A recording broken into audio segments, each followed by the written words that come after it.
क्या हुआ जब रात के 2 बजे प्रेमानंद जी महाराज चुपके से निधिवन में घुस गए। उसके बाद जो कुछ हुआ उसे देखकर आपकी भी आंखें फटी की फटी रह जाएंगी। दोस्तों, कहते हैं वृंदावन की हर हवा में राधा कृष्ण की महक बसती है। यहां का निधिवन कोई साधारण स्थान नहीं, यह वो भूमि है जहां आज भी रात्रि में श्री कृष्ण रास रचाते हैं। रात ढलते ही यहां किसी इंसान का ठहरना वर्जित है। पर एक रात कुछ ऐसा हुआ जिसने हर किसी के मन में कंपकंपी भर दी। वीडियो में आगे बढ़ने से पहले एक बार कमेंट बॉक्स में जय श्री राधे कृष्ण जरूर लिखिएगा।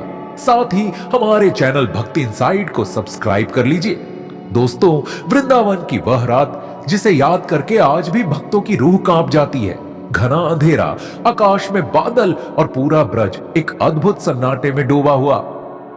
समय रात के ठीक 2 बजे प्रेमानंद जी महाराज ध्यान में बैठे थे। अचानक हवा का एक झोंका आया, लेकिन वह साधारण हवा नहीं थी।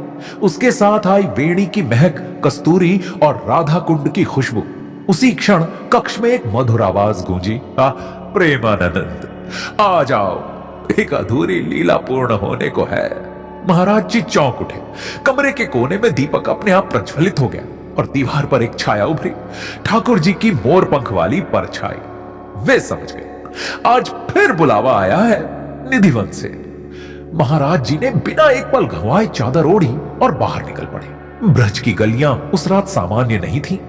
हर पेड़ जैसे कुछ कह रहा था, हर कण जैसे चेतावनी दे रहा था और हवा जैसे नृत्य कर रही थी। जब वे निधिवन के द्वार पर पहुंचे, वह बंद था, क्योंकि लीला का समय होने पर द्वार कभी खुला नहीं मिलता। महाराज जी ने प्रणाम किया और तभी द्वार अपने आप खुल गया। लेकिन इस बार कोई मृदंग नहीं, कोई बांसुरी नहीं, कोई घुंघरू नहीं, सिर्फ एक गंभीर दिव्य शांति। जैसे ही महाराज जी अंदर गए, पूरा निधिवन चांदी जैसी रोशनी में नहाया हुआ था। पेड़ स्थिर, हवा स्थिर, लेकिन वातावरण में ऊर्जा ऐसी जैसे पूरा ब्रह्मांड जाग गया हो। अचानक सामने से एक तेज प्रकाश फैला। महाराज जी ने हाथ से आंख ढक ली। प्रकाश के पीछे एक आकृति उभरने लगी, स्वयं राधा रानी। उनके चरणों के पास मोर पंख गिरते जा रहे थे।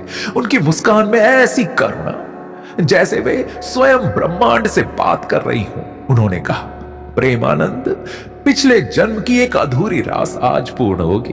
तुम्हें वह देखना है जो किसी मानव ने युगों से नहीं देखा। महाराज जी कांपते हुए बोले, मां, मैं योग्य नहीं हूं। राधा रानी मुस्कुराई, योग्यता नहीं, प्रेम चाहिए, और तुम्हारा हृदय सदैव निर्मल रहा है। अचानक बांसुरी की एक हल्की धुन गूंजी, लेकिन वह धुन कहीं से नहीं, हर दिशा से आ रही थी। प्रकाश फिर उठा और सामने प्रकट हुए श्याम सुंदर, नील कमल सुंदर श्री कृष्ण। उनके चरणों को छूते ही महाराज जी के शरीर में एक दिव्य विद्युत प्रवाह सा दौड़ गया। श्री कृष्ण बोले, आज हम लीला नहीं करेंगे, आज हम तुम्हें वह सत्य दिखाएंगे जिसे केवल सच्चे भक्त समझ सकते हैं। तभी पूरा निधिवन हिलने लगा। पेड़ ऐसे झूमने लगे मानो उनमें जान आ गई हो। फूल हवा में उड़ते हुए घूमकर कृष्ण के चरणों में गिरने लगे। राधा रानी ने अपना हाथ उठाया और कहा, देखो ब्रज कैसा है जब मनुष्य की आंखों का पर्दा हट जाता है। और उसी क्षण हर वृक्ष गोपियों में बदलने लगा। हर पत्ता दीपक की लौ बन गया और हर हवा की लहर बांसुरी का स्वर। पूरी प्रकृति राधा श्याम का रूप धारण कर चुकी थी। कृष्ण ने हाथ बढ़ाया और प्रेमानंद जी को उठाया। आज तुम साक्षी नहीं, इस लीला का भाग हो। उन्हें ऐसा लगा जैसे उनका शरीर हवा बन गया हो और वे रास के केंद्र में खड़े हो।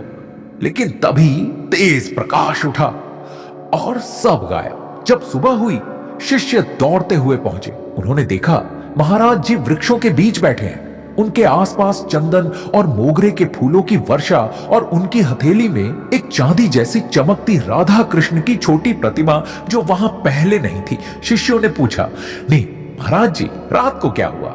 महाराज जी मुस्कुराए और बोले, बेटा, निधिवन में रात नहीं, प्रेम का क्षण होता है, और प्रेम जब प्रकट होता है तो समय भी ठहर जाता है। दोस्तों, कहते हैं निधिवन आज भी उतना ही जीवंत है जितना हजारों साल पहले था। पर बुलावा सिर्फ उन्हीं को आता है जो वाकई चुने हुए होते हैं। अगर यह कथा आपके हृदय को छू गई हो तो वीडियो को लाइक करें, शेयर करें और कमेंट में लिखें। जय श्री राधे कृष्ण प्रेमानंद महाराज की जय।